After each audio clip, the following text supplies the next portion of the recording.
Welcome to Founders Future, a podcast by Closers.io, where we dive into the journeys of innovative entrepreneurs and explore the road ahead for them and their companies.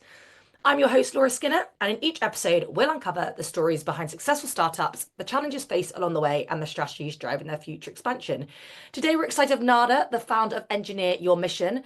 Nader will be sharing more about his founding story and, of course, giving us a glimpse into their plans for future growth. So let's jump right in and welcome to Founders Future. Thanks for having me, Laura. Good to You're be here. so welcome. I'm looking forward to this one. So let's kick it off with, for the listeners, take us back to the beginning. What inspired you to start, but also would love to hear what you actually solve within the marketplace as well. Sure, that would be a great place to start. In a nutshell, I grew up in a family of engineers, was destined to become an engineer. I was put through engineering school in college and university, went through the system, Ugh, graduated in 2008, right into the last recession, and that was lovely. not fun. If you're wondering why I don't work as an engineer today, that's why.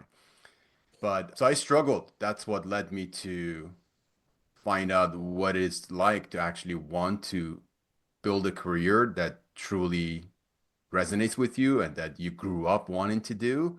But I Yeah, failed repeatedly, month after month, year after year, quite frankly, not landing the job that I truly wanted. nice. Long story short, I changed careers. I landed on my feet. Take that with a grain of salt, but life took me out of technology into sales and then by chance to recruiting.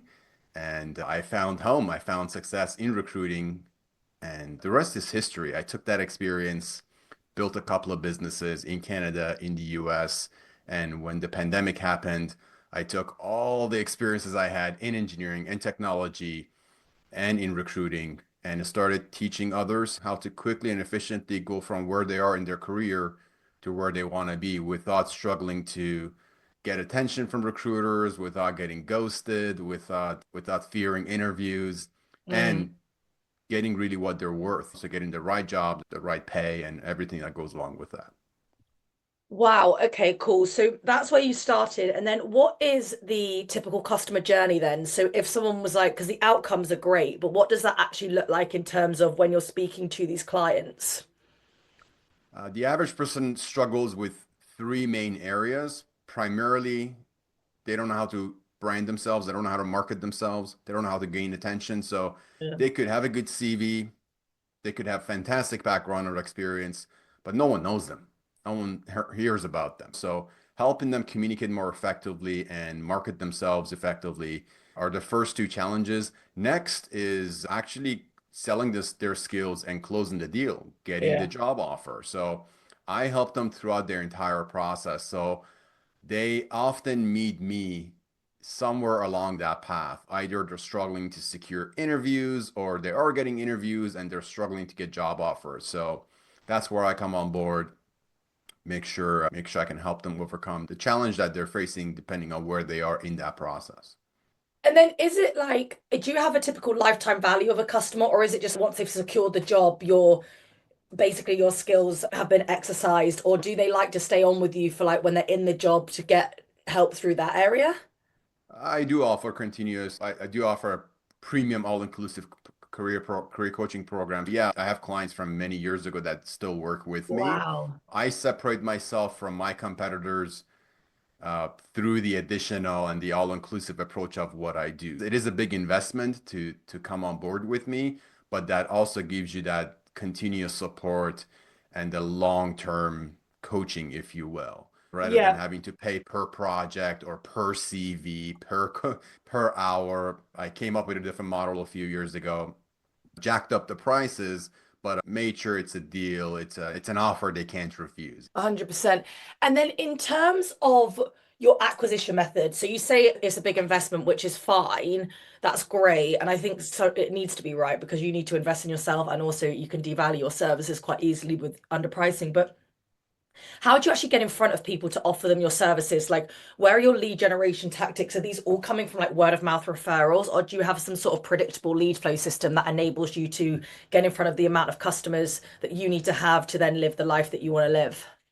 Sure, I have excellent results from referral, so that is predictable the way I've built it. Again, keep in mind we were talking before that before we go live about being in business for 13 years. It was not always like this, but today I Mm. definitely have a referral system, so that is what makes it predictable.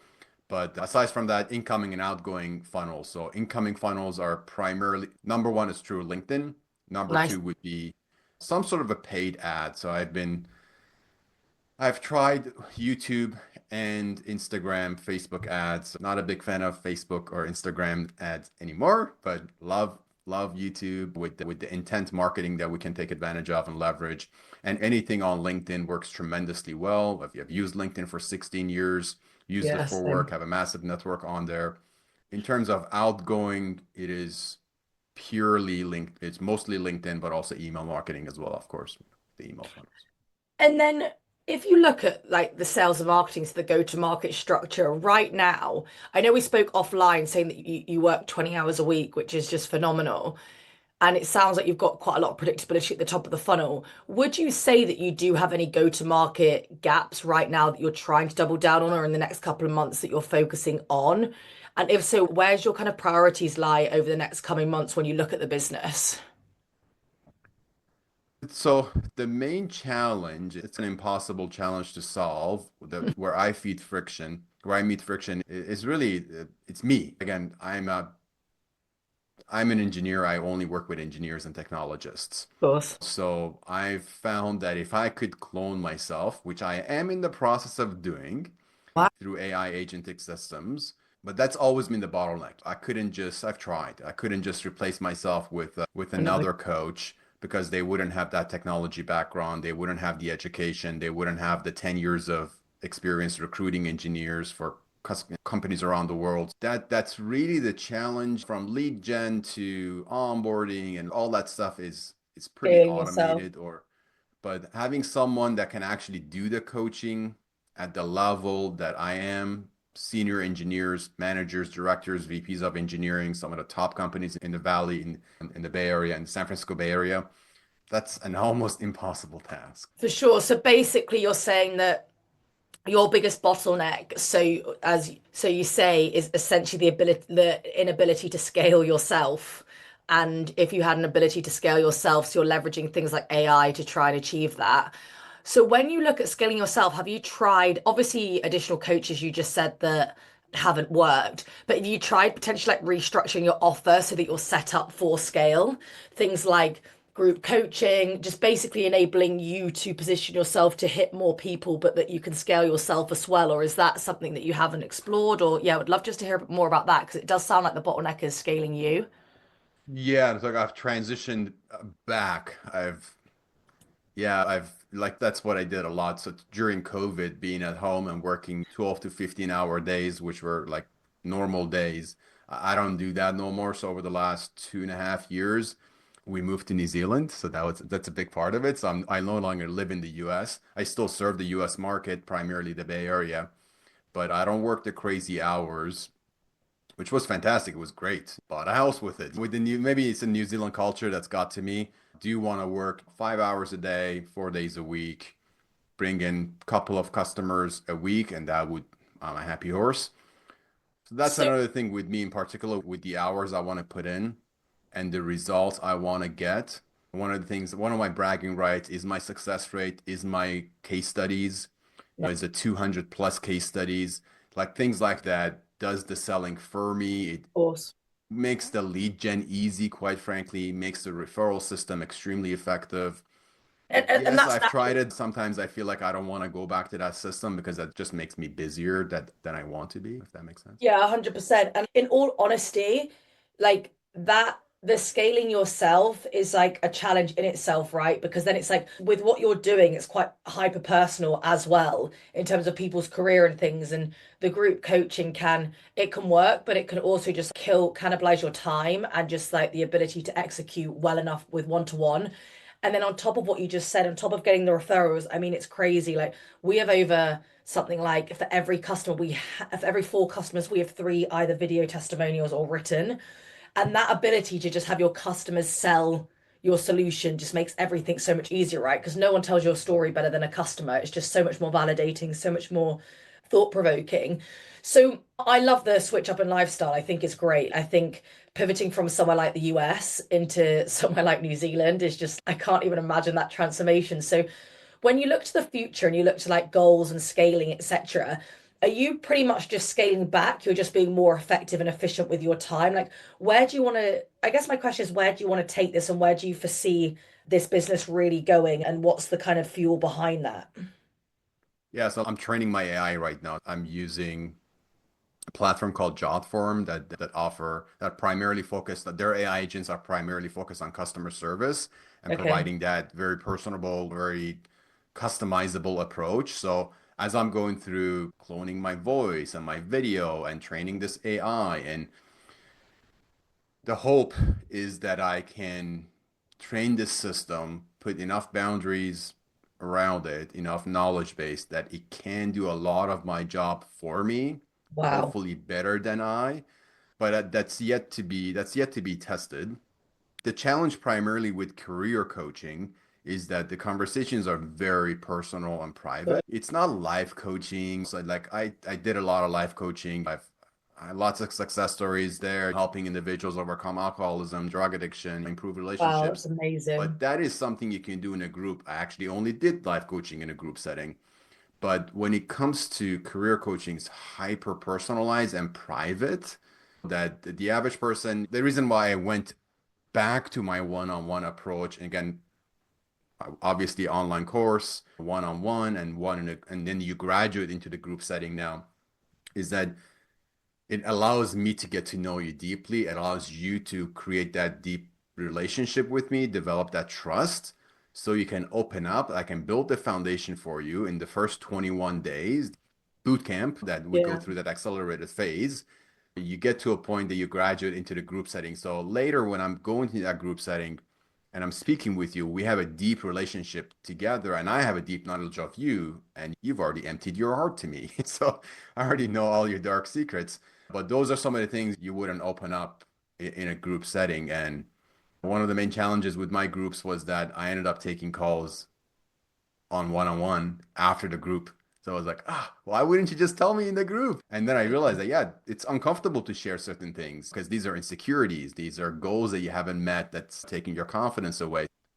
Yeah, so I hope that makes sense. But the next stage for me is bring in these new AI systems, AI agents, automate some of these processes, give them more of me. At least they can see me. A personalized video is going to be fully AI in my voice with knowledge of with my knowledge, with full understanding of them, guiding them through the roadmap, and only if necessary, they can connect with me and speak with me in person. So rather than them spending, let's say currently 9 sessions with me over 21 days, we can scale that back to 3 sessions over 21 days. So rather than 3 sessions a week for 3 weeks, 1 session a week with me for 3 weeks. What I get what you mean, by the way, about and that's what I was meaning about the group coaching, because we actually have a lot of like female negotiation career coaches in the sense that they really focus on females going and like demanding a higher pay rise, whatever, or equal to men. And a lot of them are just like, it has to be one to one because that is super personal for where they're at in their career and where they want to go. So completely get that. And I completely get what you're saying about the AI, but what will it actually look like then? Will they be on like a live call with what looks like you? They can call in. They can call in and talk to the AI, yeah, with voice agents. So the next step for me are voice agents. If you want to look up voice agents, they're super capable right now. I'm a little bit behind. I'm about 6 months behind on that, but relatively early in the market. I've been using AI to work in my business for a year and a half. I've been teaching prompt engineering for about a year. No. Got certified in it. Got my development skills up to speed and all that. But yeah, so they can call in and actually they can call in my WhatsApp and it would be my AI voice agent picking up and answering their questions. And you talked about negotiations. I heavily invest in negotiation conversations because But one of the promises I give with a grain of salt is that I can help you negotiate and make more money. I pretty much always do that, at least an extra $5,000. 100%. $10,000 more pays for your coaching. That is not a conversation you want to have in a group setting, or that is No, not that's what I something you mean. can learn how to negotiate by watching an online course. You do want that personal touch, that one-on-one. The hypothesis is that if you were to call my voice agent My voice agent will guide you authentically with you barely realizing it's not even me. Not that I will hide it. I'm actually going to be fully open with it. You're talking to my AI avatar, but it can have that coaching and guidance conversation with you without me. Wow. It would only escalate to me if it hits a roadblock, and that's programmed into the agent. God, it's so mental, isn't it, what it can do? Like, it's actually Yeah. just like, I can't fathom it in my brain, like, how that could even be a thing. How long do you think you're at? And this is completely off topic, but how long do you think, far away do you think you're at till that point? Well, technically 4 months because I was telling you I have two coaches. So one of them is a coaching program. I'm part of the AAA Accelerator. Wow. It's a program, it's a community, it's a sort of an AI agency development group out of New Zealand, out of Auckland, New Zealand. That's a 6 months program. I'm in the second month, so I'm supposed to launch in 4 months. I'm going through the training right now. So technically, on paper, I gotta be live in 4 months. 100%. That's insane. God, that's just crazy. So before we wrap, because this has been super inspiring, what key lessons learned, key takeaways can you share with our listeners based on your last 13 years? If you can clip it them down into a few things you wish you knew. One of the things I've learned from others, but I've implemented and adopted as a habit is to just be a quick adopter. Right before COVID hit, I closed my recruiting business, started a coaching business. I lost 150 grand the following year, but within a year, I doubled it in coaching revenue. So being the first to market might be the better way to say it. If you see a change, if you see these tariffs hitting everywhere, you feel like, okay, my business is being affected. Just don't wait to see what happens. Just become the early adopter, become the early mover. With the same thing with AI, again, I wasn't the first to it, but there are still people sitting there arguing over what's going to happen with AI. A year and a half ago, I adopted it, took the course, got certified, started teaching it, started learning it. Today, I work half the time I used to 2.5 years ago. That's insane. So it's just basically leveraging AI, would you say, is just like what most people need to pivot into? Because a lot of people aren't, right? Everybody should. Every company is an AI company now. Every person should learn prompt engineering. It's Crazy. not up for debate anymore. Yeah, it's literally, yeah, crazy. Awesome. Love it. So that does wrap up another inspiring episode as Founders Future. I want to thank Nadar for sharing his incredible journey and insights with us today. To our listeners, if you enjoyed this episode, do not forget to subscribe to Founders Future via wherever you listen to your favorite podcasts. You can also find more resources and insights at closest.io, where we're dedicated to helping businesses accelerate their sales through world-class marketing systems. We look forward to seeing you in the next one.